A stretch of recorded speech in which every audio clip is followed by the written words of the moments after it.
할렐루야. 주님의 이름으로 이 자리에 오신 여러분들 환영하고 축복합니다. 자, 오늘 이 수요예배 가운데 하나님 아버지께서 우리에게 주신 말씀부터 우리 함께 보도록 하겠습니다. 자, 오늘 주신 말씀은 마가복음 6장 14절로 29절까지 말씀을 보겠습니다. 마가복음 6장 14절부터 29절까지 말씀입니다.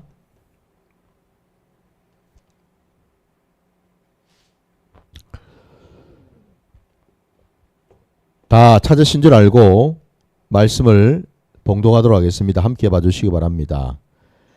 이에 예수의 이름이 드러난지라 헤롯 왕이 듣고 이르되 이는 세례 요한이 죽은 자 가운데서 살아났도다. 그러므로 이런 능력이 그 속에서 일어나느니라 하고 어떤 이는 그가 엘리야라 하고 또 어떤 이는 그가 선지자니 옛 선지자 중에 하나와 같다 하되 헤롯은 듣고 이르되 내가 목벤 요한 그가 살아났다 하더라. 전에 헤롯이 자기가 동생 빌립의 아내 헤로디아에게 장가든 고로 이 여자를 위하여 사람을 보내 요한을 잡아 옥에 가두었으니 이는 요한이 헤롯에게 말하되 동생의 아내를 취하는 것이 옳지 않다 하였음이라. 헤로디아가 요한을 원수로 여겨 죽이고자 하였으되 하지 못한 것은 헤롯이 요한을 의롭고 거룩한 사람으로 알고 두려워하여 보호하며 또 그의 말을 들을 때 크게 번민을 하면서도 달갑게 들어미르라. 마침 기회가 좋은 날이 왔으니 곧 헤롯이 자기 생일에 대신들과 천부장들과 갈릴리의 귀인들로 더불어 잔치할세. 헤로디아의 딸이 친히 들어와 춤을 추어 헤롯과 그와 함께 앉은 자들을 기쁘게 한지라. 왕이 그 소녀에게 이르되 무엇이든지 내가 원하는 것을 내게 구하라 내가 주리라 하고 또 맹세하기를 무엇이든지 내가 내게 구하면 내 나라의 절반까지라도 주리라 하거늘. 그가 나가서 그 어머니에게 말하되 내가 무엇을 구하리이까? 그 어머니가 이르되 세례 요한의 머리를 구하라 하니 그가 곧 왕에게 급히 들어가 구하여 이르되 세례 요한의 머리를 소반에 얹어 곧 내게 주기를 원하옵나이다 하니 왕이 심히 근심하나 자기가 맹세한 것과 그 앉은 자들로 인하여 그를 거절할 수 없는지라. 왕이 곧 쉬병 하나를 보내어 요한의 머리를 가져오라 명하니 그 사람이 나가 옥에서 요한을 목베어 그 머리를 소반에 얹어다가 소녀에게 주니 소녀가 이것을 그 어머니에게 주니라. 요한의 제자들이 듣고 와서 시체를 가져다가 장사하니라. 아멘. 아멘. 자, 오늘 우리에게 주신 이 말씀을 가지고 예언자 세례 요한이라는 제목으로 말씀을 증거코자 합니다. 오늘 우리가 함께 읽은 이 본문 말씀에 참 우리가 말씀만 놓고 보면 참 안타깝게도 세례 요한이 순교를 이제 당하는 그 모습이 오늘 본문에 이제 나오지 않습니까? 그는 결국 그 당대 그 악한 왕인 그 헤롯에게 붙잡혀서 감옥에 갇혀 있다가 결국 종국에는 목배임을 당해서 많은 사람들 앞에 참수된 그 모습으로 있었지요. 결국 그 순교를 한 그 세례 요한의 시신을 이제 그의 제자들이 수습을 해서 장사를 지낸다라는 그 내용으로 이렇게 오늘 말씀을 전체적으로 우리가 보았거든요. 저와 여러분이 알고 있는 것처럼 하나님의 나라 안에는 참 두 유형의 두 부류의 사람이 있습니다, 여러분. 그러니까 다시 말씀드리면 하나님이 다스리시고 통치하는 곳에는요 항상 두 부류의 사람이 있어요. 성경을 보게 되면은 그 두 부류의 사람을 일컬어서 한쪽은 의인이라고 칭하고 있고 한쪽은 악인이라고 칭하고 있습니다.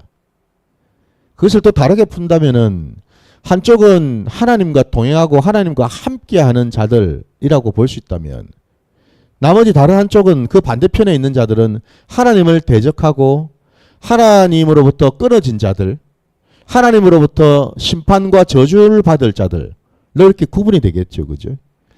오늘 본문을 보면은 정확하게 그것을 우리가 알 수가 있고요. 그리고 여기서 이제 좀 더 우리가 범위를 좁혀서 얘기하자면은 뭐 악인이야 어차피 여러분 하나님의 주권이고 하나님의 소관이니까 그 악인들은 하나님의 때에 하나님께서 알아서 처리하시겠지요. 예. 근데 이제 그쪽 말고 하나님의 백성들, 하나님이 택하신 자들, 하나님의 그 말씀 안에 거하고 하나님의 뜻대로 순종해서 살아가는 자들, 곧 이 의인된 자들 말입니다.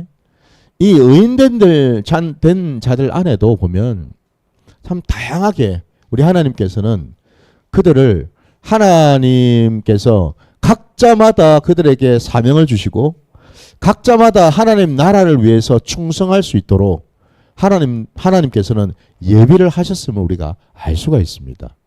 그래서 오늘 우리가 읽은 이 본문에도 여러분 이 세례 요한은 결국 이 감옥에서 순교를 함으로써 그의 사명을 다 감당하지 않았습니까?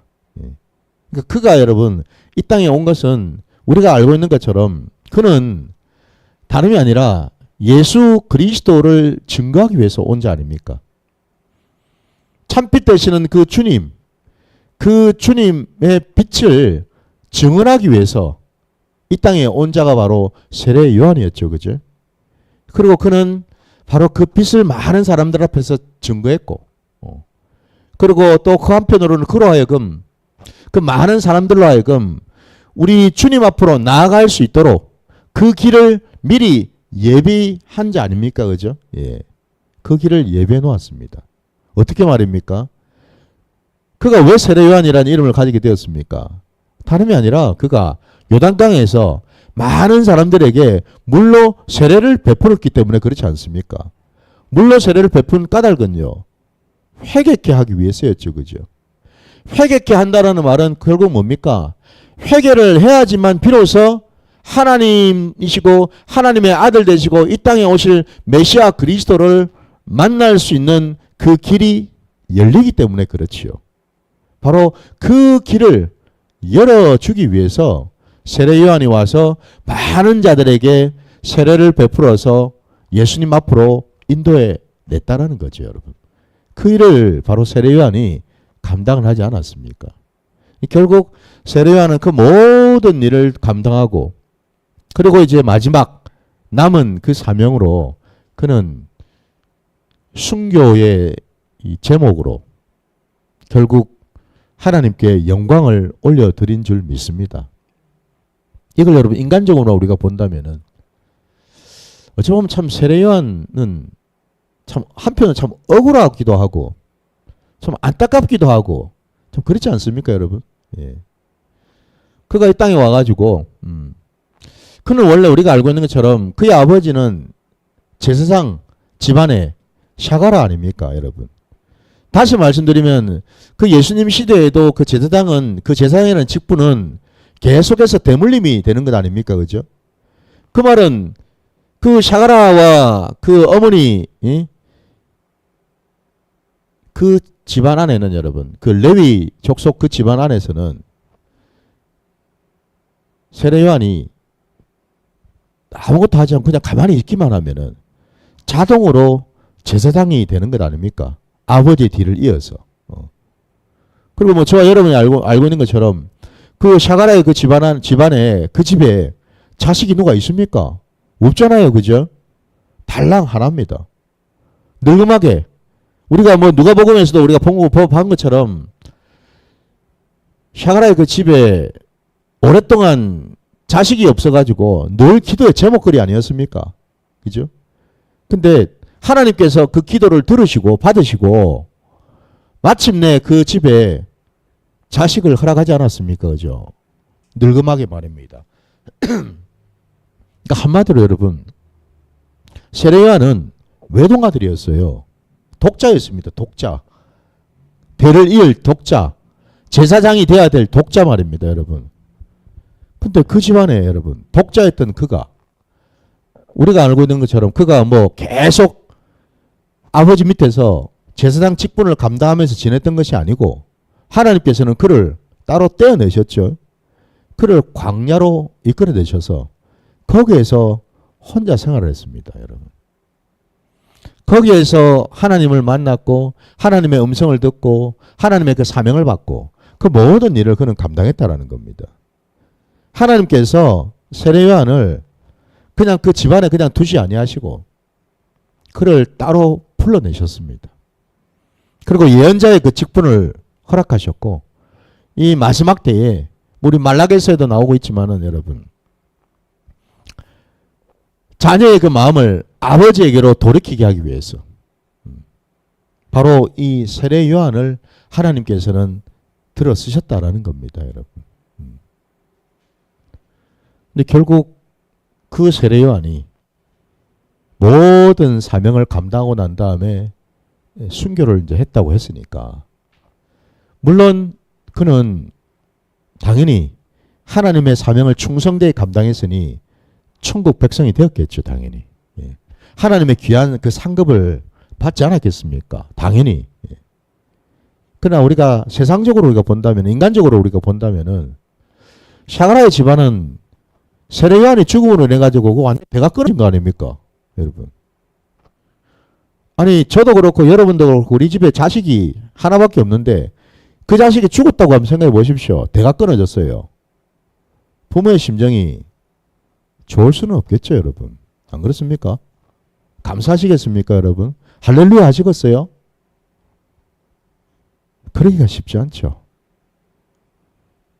그럼에도 불구하고 하나님께서는요, 그런 세례 요한을 들어서 쓰셨다라는 겁니다.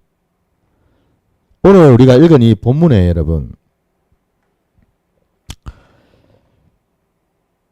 예수님께서 세례 요한이 이 죽고 난 이후에 이 공생애를 이제 본격적으로 시작을 하시면서 많은 사람들 앞에 당신을 나타내시고 그가 바로 하나님으로부터 많은 어떤 능력을 받았음을 몸소 많은 이적과 기적을 보이시면서 행하지 않으셨습니까? 그죠? 그런 어떤 소문들을 왕궁에 있던 헤롯이 다 들었다라는 겁니다. 듣고 나서 그가 한 반응이 오늘 본문에 보니까 세례 요한이 죽은 자 가운데서 살아났도다라고 지금 얘기를 하고 있다 이 말입니다, 여러분. 예수님께서 갈릴리 전 지역을 돌아다니면서 병자를 고치고 죽은 자도 살리시고 귀신도 쫓아내시고 이런저런 일들을 막 감당하시는 것을 이 헤롯이 다 듣고서 그가 한 얘기가 세례 요한이 다시 살아났다. 자기가 죽였는데 그 죽인 세례 요한이 다시 살아났다. 이거 얼마나 두려웠겠습니까? 얼마나 무서웠겠어요. 오늘 우리가 읽은 본문에만 놓고 봐도 이 헤롯은 하나님 앞에서 참 죄인된 자거든요. 악인이었습니다.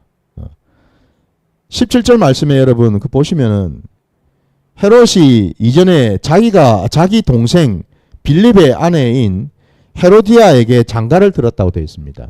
그러니까 한마디로 여러분 이 헤롯의 동생이라고 표현되어 있는 이 빌립이라는 자는 명확하게 얘기하면은 이복 동생입니다. 배가 다른 이복 동생이에요. 근데 어쨌든 간에 동생은 동생이지요. 근데 그 동생의 아내인 헤로디아를 취했다고 되어 있습니다. 아내로 맞아들였다고 되어 있어요.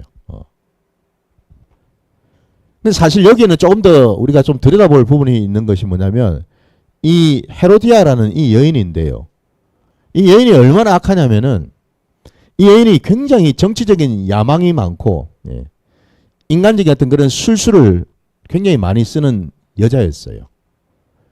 그래서 자기 남편을 버리고 자기 그 남편보다도 빌립보다도 더 권세가 있고 더 힘이 있는 그 헤롯에게 붙으려고 한마디로 헤롯을 유혹을 한 겁니다. 유혹을 해가지고 결국 이 시대에 그 헤롯이 원래 자기 부인이 있었어요. 부인이 있었는데 그 부인까지 쫓아내버리고 헤롯에게 막 닥달을 한 거죠.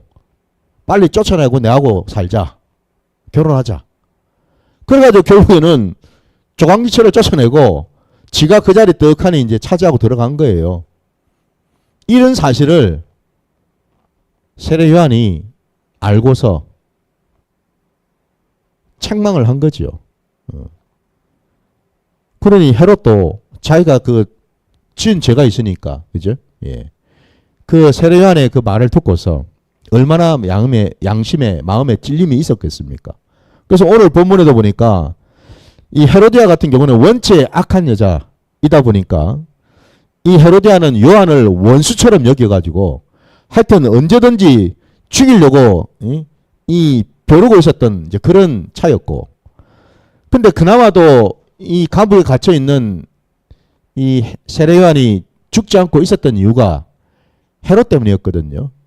아까 본문의 20절에 보니까 헤롯이 요한을 의롭고 거룩한 사람으로 알고 두려워하여 보호하며 또 그의 말을 들을 때에 크게 번민을 하면서도 달갑게 들어미르라 되어 있습니다. 그러니까 지가 지은 죄를 안단 말입니다. 아니까 세례 요한이 바로 하나님의 마음을 받아서 있는 그대로 징계의 말을 했지 않습니까? 책망의 말을 했더니 이 헤롯이 마음에 찔림이 있어가지고 세례 요한을 해코지하지는 못하고, 그죠? 예. 오히려 달갑게 받더라고 되어 있습니다, 여러분. 하나님의 말씀이 생명의 말씀이고 진리의 말씀이기 때문에 그 하나님의 말씀이 선포가 되면요, 항상 나타나는 반응은 딱 두 갈래입니다, 여러분. 한쪽은 양심에 찔림이 있습니다. 마음에 찔립니다. 하나님 말씀 앞에 내 심령이 완전히 찔러 쪼개을 받죠, 그죠? 그래서 그 찔림을 받아서 어찌할 바를 모릅니다. 아, 내가 잘못했구나. 내가 하나님 앞에 범죄를 했구나. 이거를 알게 된다라는 겁니다. 왜? 빛이 들어가 버리니까. 어둠이 화들짝 놀라겠죠, 그죠? 내 심령이 어두운 상태였는데 빛이 들어가니까 놀라는 겁니다. 반응이 일어나요. 근데 또 다른 한편으로는 하나님의 말씀이 들어감에도 불구하고 오히려 찔림이 있기보다는 뭐죠? 더 대적을 하고 더 앙심을 품고 더 그냥 죽이려고 달라드는 경우가 또 있죠, 그죠? 예. 이 헤로디아 같은 경우 아닙니까? 예. 이런 경우는 뭐예요? 완전히 양심의 화인을 맞은 거죠, 이거는. 이거는 이미 심판 가운데 떨어진 자입니다. 더 이상 어떻게 할 방법이 없는 거예요, 이런 자들은. 근데 어쨌든 헤롯은 하나님께서 그 양심에 찔림이 있게 하셔가지고 이 세례 요한을 함부로 할 수 없도록 만들어 놓았거든요. 근데 결국 사단이 생긴 것이 헤롯의 그 생일날에 일어난 것 아닙니까? 그 생일날 그 헤로디아의 친딸이 그 헤롯 왕과 이 초청받은 사람들 앞에서 이제 춤을 춰가지고 이 헤롯이 기뻐가지고 무엇이든지 다 주겠다라고 해주겠다고, 내 나라의 절반이라도 내가 떼줄 테니 구하라고 얘기를 하지 않았습니까? 그죠? 기회가 온 거지요. 기회가 온 겁니다. 헤로디아가 그 기회를 놓칠 리가 없지요. 그 딸을 시켜서 감옥에 있는 세례 요한의 목을 가져오라고 요구를 하지 않습니까? 결국 헤롯은 양심에 찔려가지고 감옥에 그냥 두고서 죽이지는 않고 그냥 두고 있었는데 결국 자기가 한 말에 걸려 넘어져서 올무에 걸려가지고 결국에는 의인이었고 예언자였던 이 세례 요한을 목을 베게 되었다라는 거죠. 세례 요한은 순교를 함으로써 그런 하나님 나라에 들어간 하나님의 귀한 백성, 하나님의 귀한 상급을 받는 자가 되었을지 몰라도 이 헤롯은 어떻게 됐겠습니까? 그는 저주를 받을 수밖에 없겠죠, 그죠? 왜? 하나님의 나라를 대적했고 하나님의 사람을 대적했으니까. 이게 무섭다라는 겁니다, 여러분. 하나님의 사람을 대적하면은 결국 그는 하나님을 대적한 거나 마찬가지이기 때문에 그렇죠. 왜? 그 세례 요한을 하나님이 보내시지 않았습니까? 자, 그러면 우리 말씀을 한번 봅시다. 그가 도대체 이 세례 요한이 무엇하러 왔는지 우리 요한복음 여러분 1장으로 한번 가보세요. 요한복음 1장 6절부터 8절까지 말씀 먼저 한번 보겠습니다. 요한복음 1장입니다. 6절부터 8절까지 말씀. 하나님께로부터 보내심을 받은 사람이 있으니 그의 이름은 요한이라. 그가 증언하러 왔으니 곧 빛에 대하여 증언하고 모든 사람이 자기로 말미암아 믿게 하려 함이라. 그는 이 빛이 아니요 이 빛에 대하여 증언하러 온 자라. 아멘. 분명히 요한복음 1장 6절 말씀에 시작 도입에 이렇게 되어 있잖아요. 하나님께로부터 보내심을 받은 사람이라고 되어 있습니다. 세례 요한은 자기가 원해서 자기 머리에 자기가 손 얹고서 나는 이제부터 예언자 할 거야. 예언자 사명 받았어 라고 하질 않았습니다. 그는 이미 그의 어머니 엘리사벳의 모태에서부터 성령으로 그죠? 오지 않았습니까? 성령으로 이미 왔고, 그리고 이미 그가 나기 전부터 그 아버지 샤가라의 입술을 통해서 하나님의 말씀을 대언을 했지 않습니까, 여러분? 대언을 했어요. 그거 우리 한번 봅시다, 여러분. 우리 누가복음 한번 가보세요.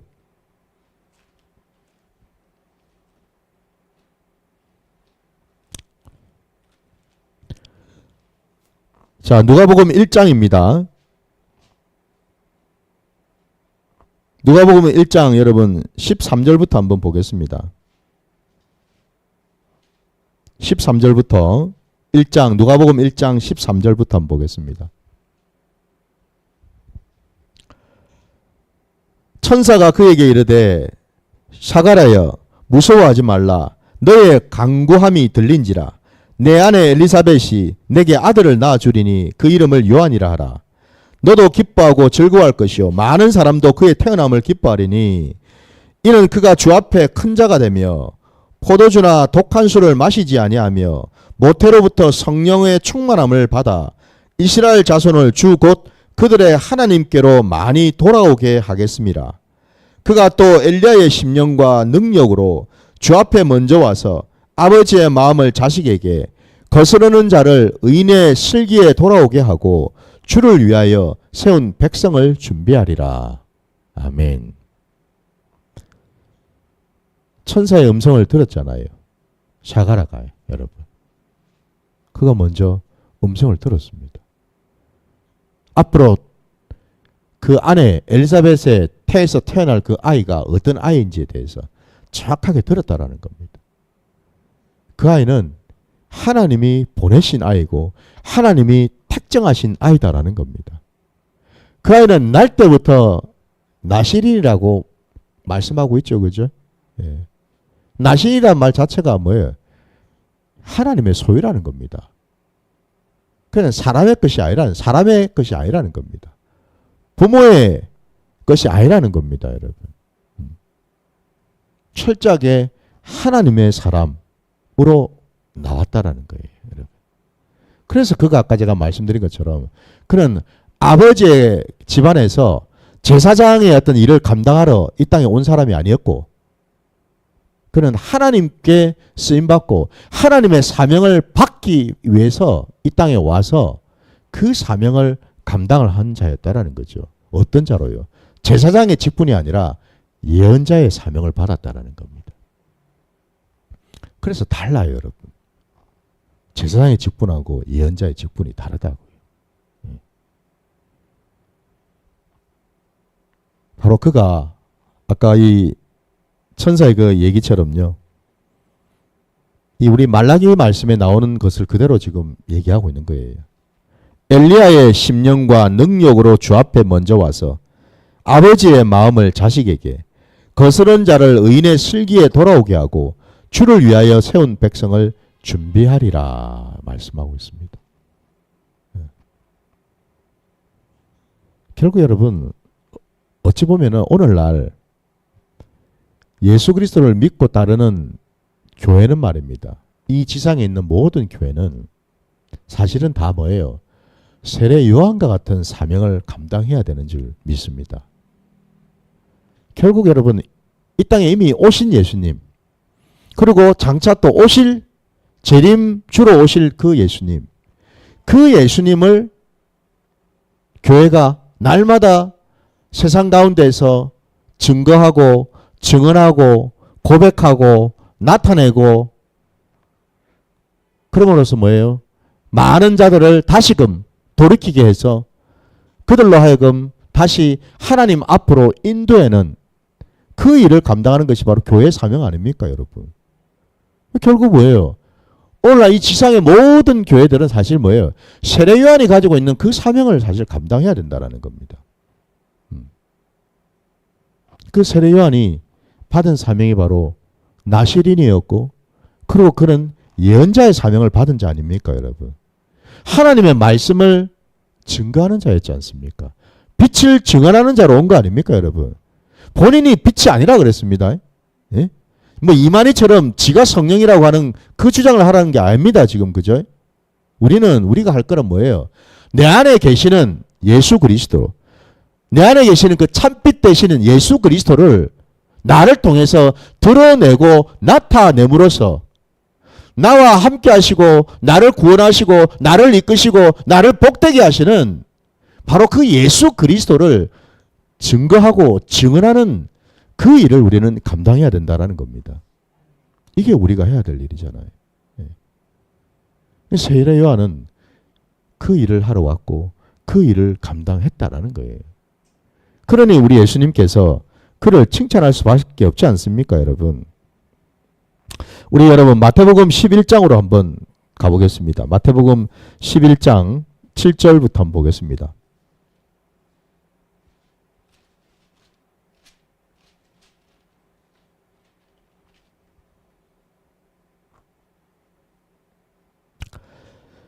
마태복음 11장 7절부터 보겠습니다. 그들이 떠나매 예수께서 무리에게 요한에 대하여 말씀하시되 너희가 무엇을 보려고 광야에 나갔더냐?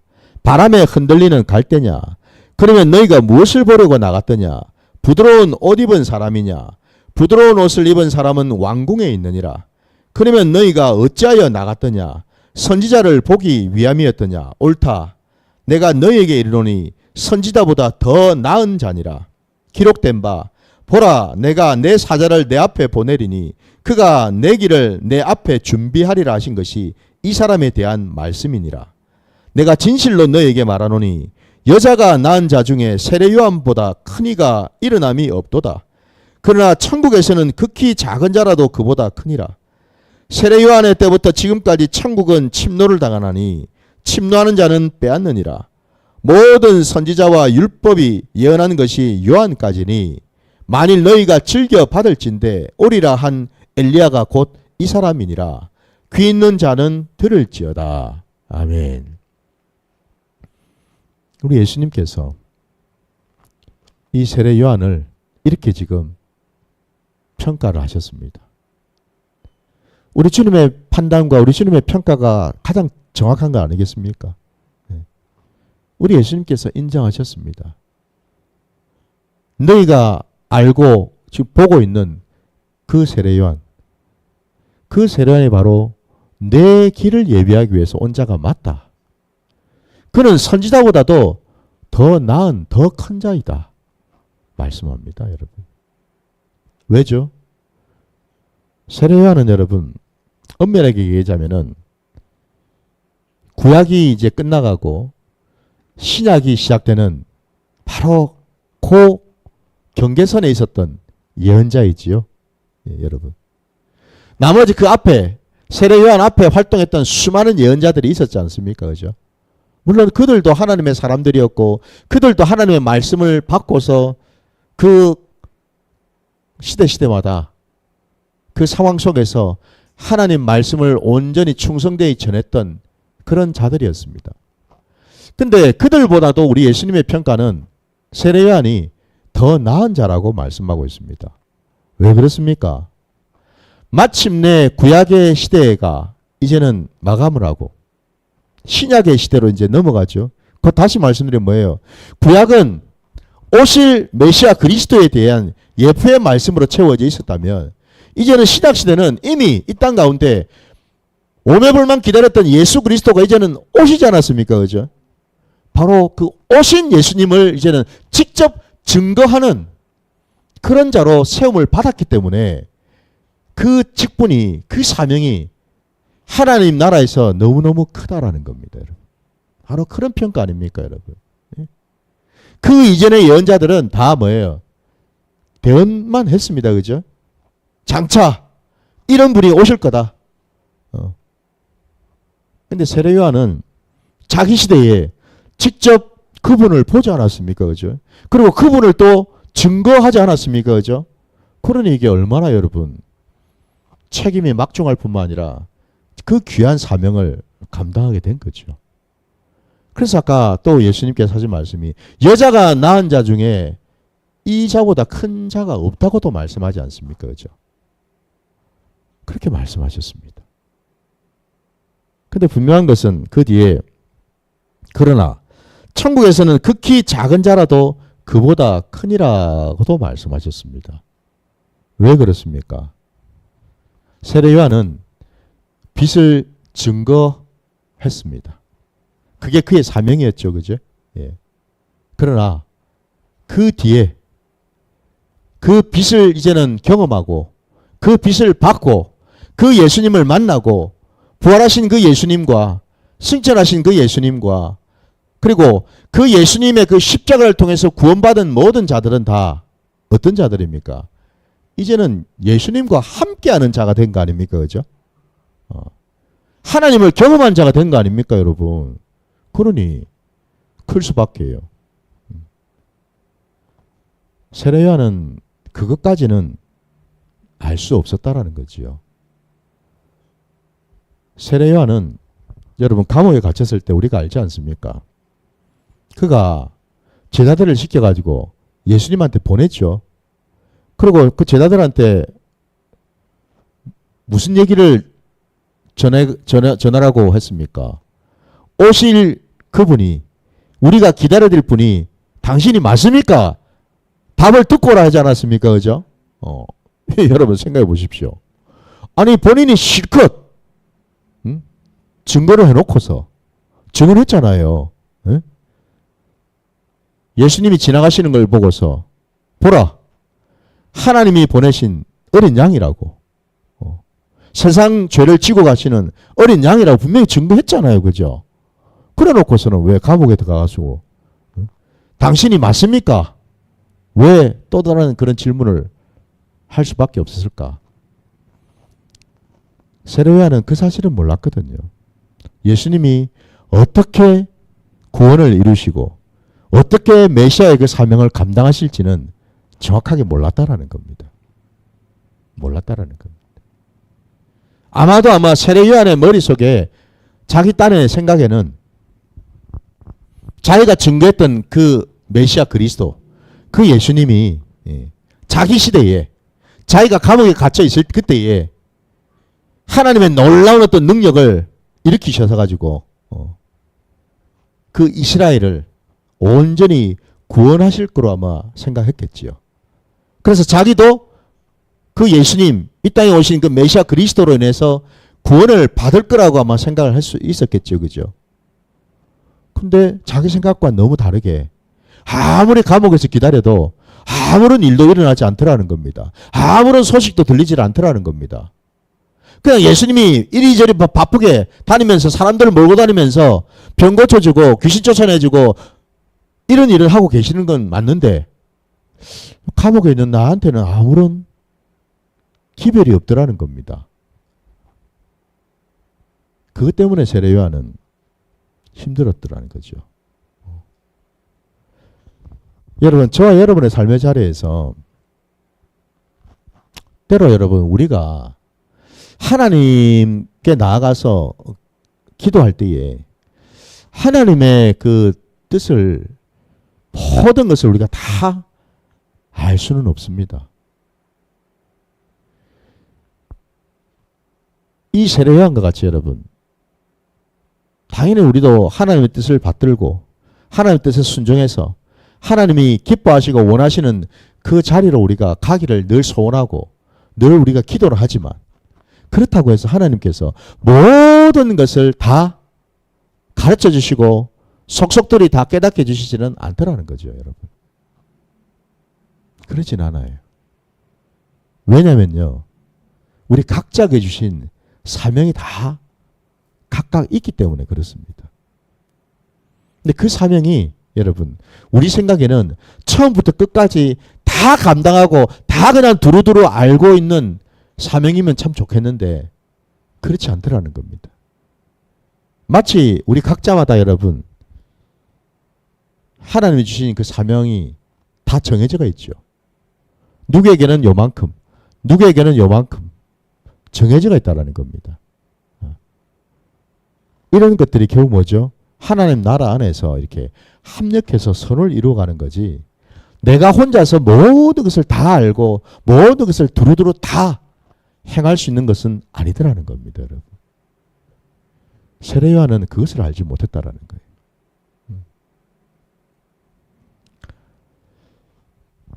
우리는 이렇게 생각이 쉽습니다. 이왕 내가 기도하고 이왕 내가 하나님의 일을 감당하니까 내 때에 내가 원하는 것을 보기를 원하고 내 때에 내가 기도하는 것에 대한 그 열매가 다 열리기를 원하고 다 응답받기를 원하고, 우리는 이런 생각을 가질 수가 있겠죠, 그죠? 예. 그랬으면 좋잖아요, 여러분. 얼마나 좋겠습니까? 근데 하나님은 그렇지 않더라는 겁니다.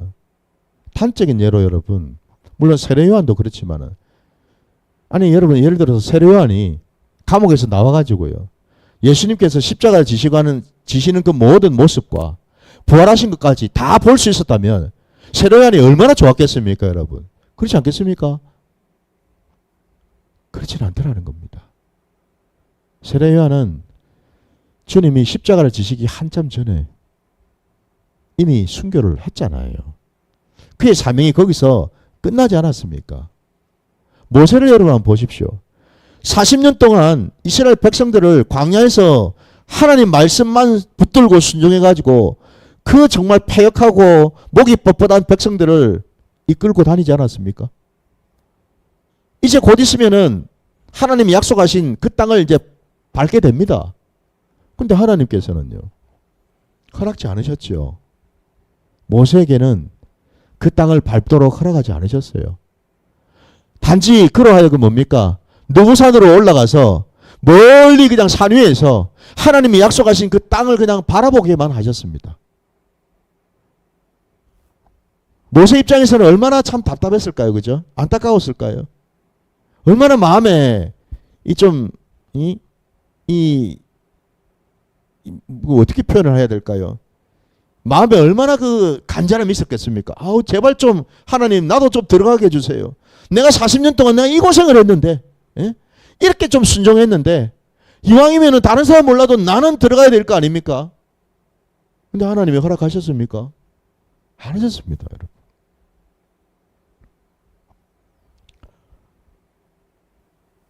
이걸 우리가 여러분 본다면은요, 저와 여러분의 삶의 자리에서 우리가 원하는 대로, 우리가 바라는 대로 다 우리가 확인하고 다 우리가 무슨 확증받고 다 그냥 그 열매들을 우리가 다 따먹을 수 있는, 그럴 수는 없더라는 겁니다. 그렇게는 아니라는 겁니다. 하나님은 각자에게 주신 일들이 있죠.